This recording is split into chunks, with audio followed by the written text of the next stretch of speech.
영상을 보신 분께서 이런 질문을 주셨습니다. 받아들임의 명상을 통해서 내면으로 들어간 상태, 이게 텅 비어 있다라고 할 수 있을 텐데, 그런 상태가 불교에서 말하는 삼매 또는 깨달음과 같은 겁니까? 이렇게 질문을 주셨는데, 그렇죠. 텅 비어 있다라는 걸 경험한다는 거는 어떠한 나라 할 만한 상도 없고 마음의 일어남이 없어서 어떤 대상을 향해 어떤 상지음이 일어나지 않는 순수한 깨어있음의 상태를 표현하는 것이기 때문에 이것을 일러서 삼매 또는 선정이라고 하고 이를 깨달음과 같다라고 볼 수 있습니다. 그런데 깨달음이라고 표현을 하셨는데 이 깨달음이 이것만을 깨달음이라고 하는 게 아니에요. 이 텅 비어 있음을 깨닫는 것을 궁극이라고 자칫 오해가 될까봐 염려가 돼서 제가 이 자리를 빌러 좀 더 추가 말씀을 드리고자 합니다. 삼매라는 것도 불교에서는 마음이 텅 비어 있다는 것만을 삼매라고 하지 않습니다. 텅 비어 있음을 통해 경험되는 세계가 있습니다. 이걸 사람들이 잘 이해하기가 어려워요. 아니, 텅 비어 있으면 텅 비어 있는 거지 무슨 또 마음이 일어나? 이렇게 생각을 하죠. 제가 즐겨보는 불교 경전 법화경이라고 있습니다. 이 법화경의 내용은 사람들이 많이 오해를 하게 되는데 법화경은 깨달음 이후의 경전입니다. 법화경을 설법하시는 부처님께서 깨달음 보살을 대상으로 하거든요. 그러면 이 깨달음의 그 기준이 뭐냐면 안욕따라 삼맥삼보리입니다. 바로 반야죠. 반야를 깨달은 보살들을 향해 설법하시는 게 법화경인데 이 반야를 깨달았다는 것이 바로 마음이 끊어져 텅 비어있음, 너와 나라는 것이 둘이 아니다 라고 하는 그런 텅 비어있음을 경험하는 세계예요. 텅 비어있다라는 것은 마음을 일으키지 않는 본연의 상태를 말합니다. 보통은 열애라고 하죠. 이 상태는 대상을 향해 나를 중심 삼아 어떤 상도 짓지 않는 상태입니다. 그런데 법화경에는 법화삼매가 나옵니다. 법화삼매라는 게 어떤 특정한 하나의 삼매를 말하는 게 아니에요. 다양하고 무수한 삼매가 있는 거예요. 그 삼매는 도대체 뭘까요? 무수한 상념으로 경험되거든요. 상으로 경험을 합니다. 에너지로 경험을 합니다. 그럼 텅 비어 있는 게 아니잖아요? 이거? 이런 삼매가 있단 말이에요. 근데 보통 사람들은 그냥 텅 비어 고요한 어떤 그런 적정 삼매만을 삼매라고 생각을 합니다. 법화삼매는 적정 삼매 이후의 삼매입니다. 어떻게 보면 적정 삼매는 삼매의 시작인 거죠. 법화삼매의 시작이라고 볼 수 있는 거죠. 그러면 법화경에서 말하는 그 무수한 삼매는 도대체 뭘 말하느냐? 바로 이겁니다. 텅 비어있다라고 하는 그 반야의 깨달음을 바탕으로 일어나는 무수한 불성의 작용성을 표현하고 있는 겁니다. 그 불성의 작용성이 그대로 이 현실 세계에 나타나게 되고 우리는 그 현실 세계를 경험하게 되죠. 근데 나라고 하는 아상을 중심 삼고 관계 맺음 속에서 경험이 일어나다 보니 있는 그대로 본연의 불성의 생명력을 경험하는 수준이 아닌 거죠. 그러다 보니까 이걸 삼매라고 이야기하진 않죠. 깨닫지 못한 자들이 경험한 걸. 삼매라고 하는 그 자리에서의 경험은 뭐냐면 텅 비어 있다. 나라 할 만한 것이 없다. 그러나 뭐가 있어요? 깨어있음이라고 하는 의식이 있다. 깨어있음. 본래부터 깨어있음이 있단 말이에요. 여기에 생멸이 없어요. 그냥 본래부터 있는 자리예요. 그런데 작용성이 일어나요? 뭐로? 나라는 마음작용, 삼라만상이라는 마음작용이 일어나는 거예요. 여기에 너와 내가 둘이 아니다라는 뚜렷한 인식이 있는 겁니다. 그런데 경험이 일어납니다. 상이 일어나요. 에너지의 체험이 일어나요. 너와 나라고 하는 그 경험이 일어나는 거예요. 둘이 아닌데. 근데 그 경험이 뭐예요? 너와 내가 둘이 아니라고 그랬잖아요. 너와 내가 둘이 아니라고 하는 그 인식 수준이 너와 내가 둘이 아니네라고 하는 알아차림의 수준을 말하는 게 아니라 작용성이 일어나는데도 불구하고 둘이 아님이 그대로 느껴지는 거예요. 무슨 말이에요? 일체성을 경험한다 이거예요. 완전히 연결되어 있는 거예요. 자연과 내가 완전히 온전히 연결되어 있어요. 내가 바라보는 이 감각세계, 내가 경험하는 모든 세계가 그 불성의 에너지로 본연의 근원적 에너지로 그냥 연결되어 있는 거예요. 그걸 경험하는 겁니다. 그 경험이 무수하단 말이에요. 이걸 일러서 법화산매라고 하는 거예요. 그러니까 법화산매는 특정 산매를 말하는 게 아니에요. 그게 아니고 내가 경험하는 일생의 모든 경험치를 다 산매라고 하는 거예요. 그 무한한 부처님의 축복, 신성의 축복, 신의 축복, 그 대생명력, 생과사를 초월한 그 근원의 자리에서 일어나는 우주 삼라만상과 하나 되는 그 에너지의 경험. 법화경에서는 그걸 육종진동을 표현하죠. 이런 자리에서 일어난 그 모든 경험들은 그대로가 부처님과의 연결성인 거예요.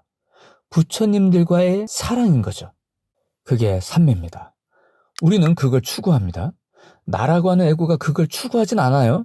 그런 게 있는 줄 모르니까. 그럼 뭐가 추구하느냐? 우리 가슴에 본래 깃들어 있는 근원적인 대생명력인 그리움, 또는 그 그리움으로 일어나는 이 생명력이 그걸 추구합니다. 무슨 말이에요? 나라고 하는 개체성이 어디서 왔어요?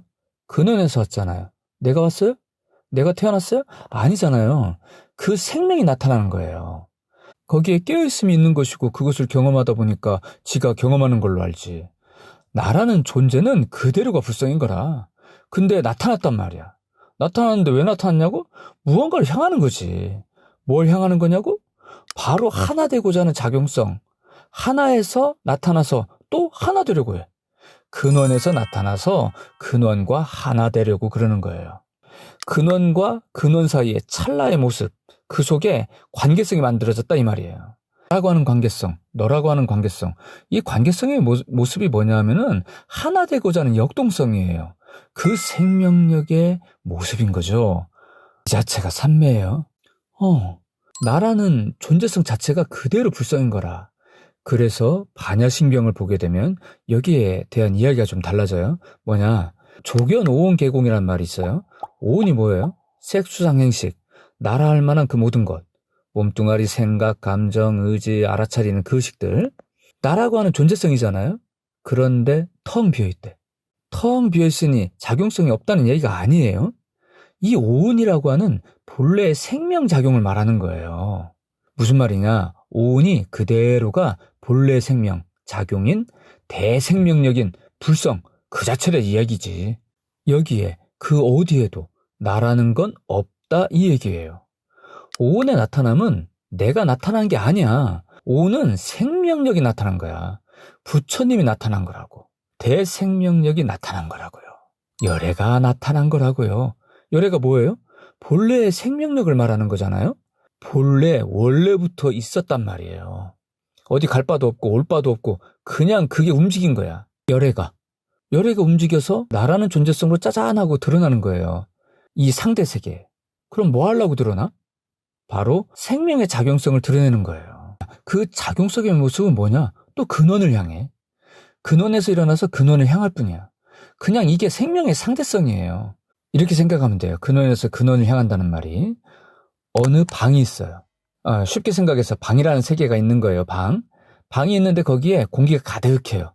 근데 그 공기의 이름이 근원이야.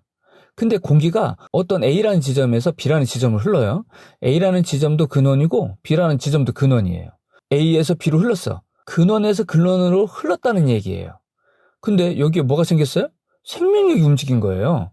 A에서 B라는 생명력이 움직였을 뿐 근원이라는 그 흐름 속에 벗어난 바가 없다 이 말이에요. 여기에 이 생명력이 흐르는 그 찰나의 상대성이 형성되고 상대성의 생명력 속에서 나와 너라고 하는 인식을 갖게 되고 경험이 탄생한다 이 말이에요. 그게 있었을 뿐이에요 그냥. 그래서 오온을 갖는 이 모든 것들이 본래 공하구나. 나라 할 만한 게 없구나. 그래서 오온으로 말미암아 경험되어지는 그 모든 삼라만상은 알아차리는 나와 둘이 아니었구나. 그냥 생명의 역동적인 그 연결된 작용성만 있었구나. 그걸 이제 바로 본다. 그걸 갖다가 조견 오온 계공이라고 하는 거예요. 텅 비어있으니 아무것도 안 일어난다? 고요하다? 이런 뜻이 아니에요. 그 어떤 상도 없다? 이런 뜻이에요. 나라는 상이 없다 이 얘기예요. 이 상이라는 게 뭐예요? 현상이란 말이에요. 현상. 실상이 아니에요. 본래부터 있는 실상이라는 뜻이 아니라 생명이 있고 그 생명에 의한 현상이 일어나고 그 현상을 경험한다 이런 뜻이에요. 그것이 바로 삼매입니다. 바로 부처가 부처의 세계를 경험하는 겁니다. 그 부처의 세계, 그 아름답고 찬란하게 삼라만상의 세계로 나타나는 이 세계, 그 세계에서 부처와의 관계, 인간과 자연과의 관계, 인간과 인간과의 관계, 그게 나타난다는 거예요. 그래서 인간을 통해서 서로 사랑하고 그 사랑하는 작용성 속에서 온전한 불성이 꽃피어나는 겁니다. 그래서 인간이 갖는 그 다양한 관계성이 있잖아요. 남녀의 관계, 부모 자식 간의 관계, 형제의 관계, 이 모든 자연스러운 육체를 타고 일어나는 이 혈연의 관계, 이 모든 관계가 바로 부처의 관계 그 자체인 거예요. 근데 여기에 나라는 상이 애고가 탄생돼서 그러한 본래의 모습을 망각하고 내가 있다라고 하는 그 삶 가운데서 그 상을 바탕으로 새로운 경험을 여기다가 더 씌우는 겁니다. 바로 그게 아상의 세계예요. 그게 애고의 세계인 거예요. 이게 일체 유심조의 애고의 세계인 거라. 이게 본래야. 원래부터 이런 세계인데.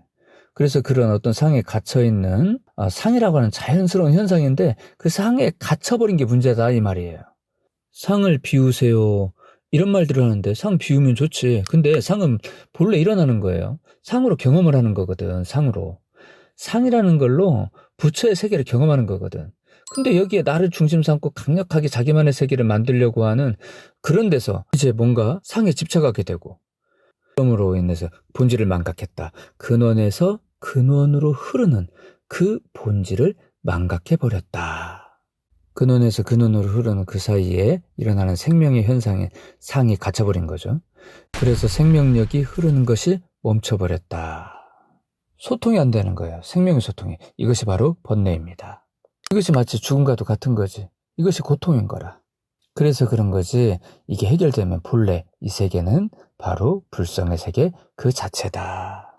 그 세계를 경험하는 것이 바로 상이 없는 세계다라고 이제 표현을 하지만 상 자체가 부처님의 세계예요. 그래서 여기에 나라 할 만한 나를 중심 삼는 그 어떤 것도 없는 그 본래의 세계, 텅 비어 있음이라는 바로 그런 뜻입니다.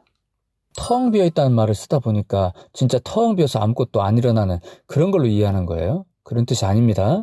텅 비어 있다는 것은 뭔가 집착되어지는 그것이 멈춰버리고 그것만이 옳다라고 여기고 그래서 소통을 방해하는 그것이 사라졌다.